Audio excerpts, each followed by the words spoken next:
क्या अनुराग कश्यप जैसे लोग उन ब्राह्मणों को जानते हैं जो हरिद्वार में एक दिन में 40-40 लोगों की पूजा पाठ कराता है और 300 रुपये भी दिन के नहीं कमाता? क्या उन्होंने दक्षिण भारत के उन वेद पाठी ब्राह्मणों को देखा है जो एक कमरे में 20 सालों से रहकर वेदों की शिक्षा दे रहे हैं? क्या वो तुलसीदास, कालिदास, पंडित जसराज और चंद्रशेखर आजाद जैसे ब्राह्मणों को जानते हैं? नहीं, क्योंकि उस ब्राह्मण की तस्वीर अनुराग की नैरेटिव वाली फिल्म में विलेन नहीं बन सकती।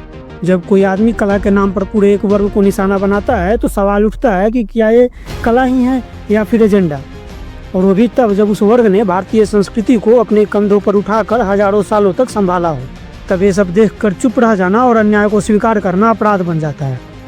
नमस्कार दोस्तों, मेरा नाम निखिल है और आज हम बात करेंगे अनुराग कश्यप की फूले मूवी पर दिए गए विवादित बयान की, ब्राह्मण विरोध पर उगले जहर की, और जुड़ेंगे उन ब्राह्मण रत्नों से जिन्होंने भारत की आत्मा गढ़ी है। फुले 19वीं सदी के समाज सुधारक ज्योतिराव और सावित्रीबाई फुले की कहानी है, जिन्होंने जाति और लैंगिक असमानता के खिलाफ लड़ाई लड़ी।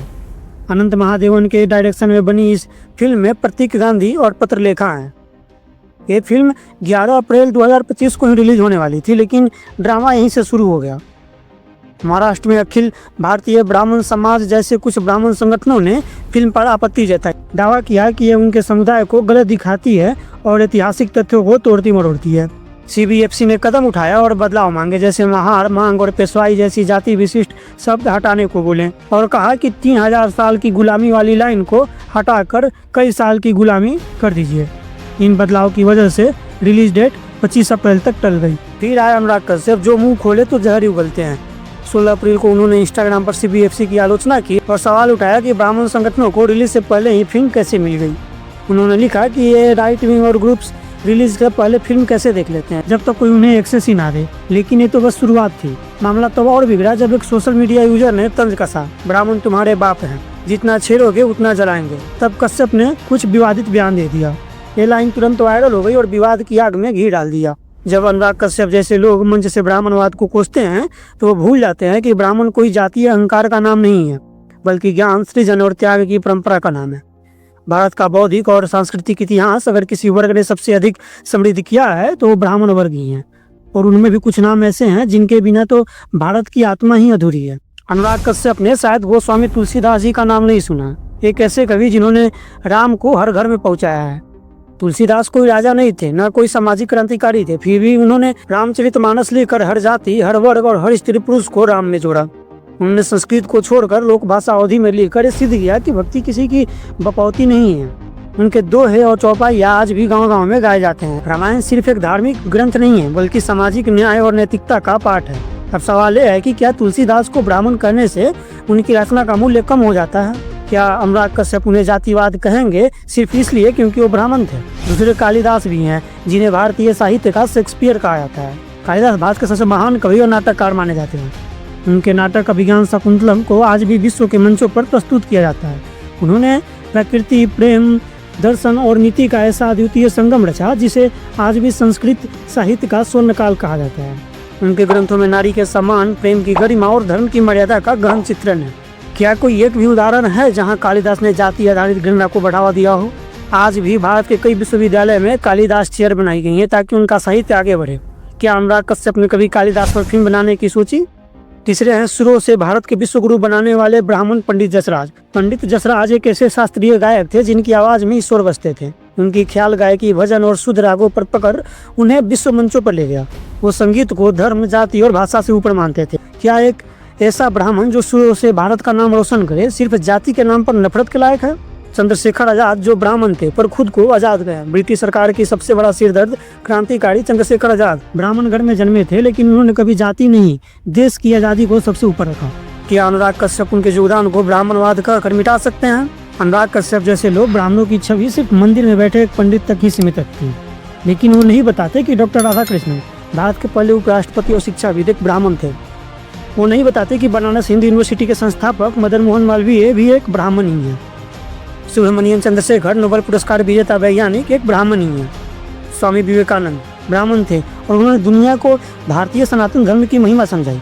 क्या ये लोग समाज के लिए बोझ थे या फिर भारत के गौरव? ये शायद अनुराग कश्यप नहीं जानते। ब्राह्मण का अर्थ हमेशा से सिर्फ जन्म से ब्राह्मण नहीं रहा है, बल्कि ज्ञान, त्याग, सेवा और आध्यात्मिक नेतृत्व है। जिस तरह कोई मुसलमान आतंकवादी नहीं होता, उसी तरह हर ब्राह्मण शोषक नहीं होता। लेकिन अगर कोई मुस्लिम या ईसाई को निशाना बनाए तो सेकुलर जमात सबसे पहले सामने आ जाती है।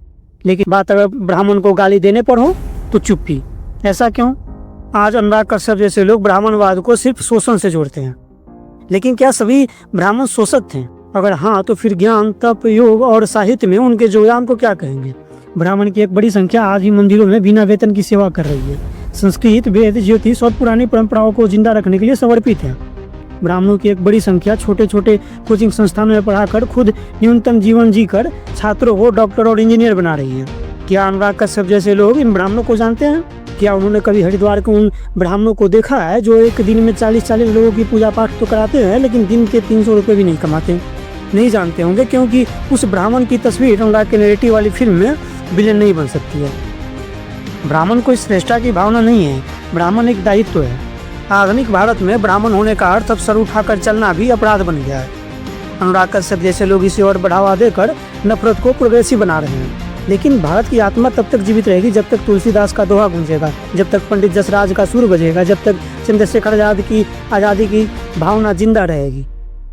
हमारे देश में जब भी बदलाव आया है तो तलवार से नहीं आया हुआ है, तर्क से आया है। जब भी समाज में सुधार हुआ है तो संवाद से हुआ, बहस से हुआ, किताबों से हुआ है। अनुराग कश्यप जैसे फिल्मकार जब मंच पर खड़े होकर कहते हैं कि फुले फिल्म को ब्राह्मणवाद रोकना चाहता है, तो एक बहुत ही खतरनाक नैरेटिव को बढ़ावा देते हैं कि ब्राह्मण होना जैसे अन्याय का प्रतीक ही हो। उन्होंने पूरे ब्राह्मण समाज को एक ही ब्रश से पेंट कर दिया। फुले जैसे समाज सुधारक को ब्राह्मण विरोधी बना दिया, जबकि फुले ने जाति के खिलाफ लिखा, ब्राह्मणों के खिलाफ नहीं। उन्होंने अपने निजी फिल्मी संघर्ष को एक सामाजिक राजनीतिक जंग में बदल दिया और एक नफरत को बढ़ावा देता है।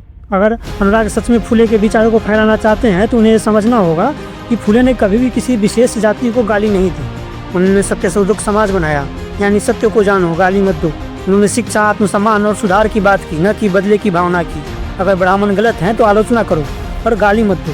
अगर समाज में कोई भी वर्ग, ब्राह्मण हो या फिर कोई और, अगर भेदभाव करता है तो उस व्यवहार की आलोचना होनी चाहिए। लेकिन उस पूरे वर्ग को गाली देना और उनके पूर्वजों का अपमान करना यह न्याय नहीं, एक अन्याय है। सोचिए, अगर कोई ब्राह्मण किसी दलित को गाली दे दे तो वो जातिवादी है, पर अगर कोई दलित या फिल्मकार ब्राह्मण को शोषक, सांप, सड़ा हुआ वर्ग कहे तो वो बोल्ड और प्रगतिशील कैसे हो जाता है?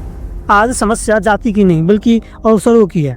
गरीब ब्राह्मण भी उतना ही संघर्ष कर रहा है जितना कोई अन्य वर्ग। अमीर दलित और गरीब दलित की स्थिति में भी अंतर है। तो जरूरत है कि हम जाति नहीं, सोच को टारगेट करें।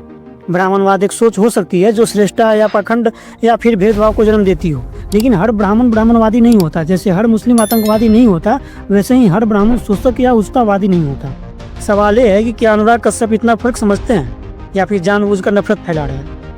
भारत की आत्मा एकता में विविधता में है। यहाँ तुलसीदास भी पूजनीय है और फुले भी। यहाँ कालिदास की काव्य परंपरा भी है और सावित्रीबाई फुले की शिक्षा क्रांति भी है। अगर हम एक को ऊंचा दिखाने के लिए दूसरे को गालियाँ देंगे तो ना ही भारत बचेगा, ना ही आपका सिनेमा चलेगा। आपका सवाल था कि क्यों ब्राह्मणवाद फुले को रोकना चाहता है। हमारा जवाब है कि क्यों आप ब्राह्मणों को एक जाति नहीं, एक दुश्मन की तरह पेश कर। अगर आपको फुले पसंद है तो उनका तरीका भी अपनाइए, सत्य बोलिए, लेकिन बिना नफरत के। अगर क्रांति करनी है तो सोच बदलिए, नफरत मत फैलाइए। तुलसीदास और चंद्रशेखर आजाद जैसे ब्राह्मणों को जानिए, पंडित जसराज और कालिदास से प्रेरणा लीजिए। ब्राह्मण कोई प्रिविलेज नहीं है, एक तपस्या है जिसे साधना पड़ता है। और आज के समय में भी जब ब्राह्मण समाज भी संघर्ष कर रहा है तो उन्हें गाली देकर आप क्या साबित करना चाहते हैं? अगर अनुराग कश्यप को सच में क्रांति करनी है तो फुले और अंबेडकर के विचारों को गहराई से समझे, न कि ब्राह्मणों को गाली देकर लाइमलाइट पाए। क्योंकि देश में सच्ची क्रांति तभी आएगी जब तुलसीदास, फुले, अंबेडकर और कालिदास सबको एक साथ पढ़ा जाएगा और हर जाति की अच्छाई को अपनाया जाएगा।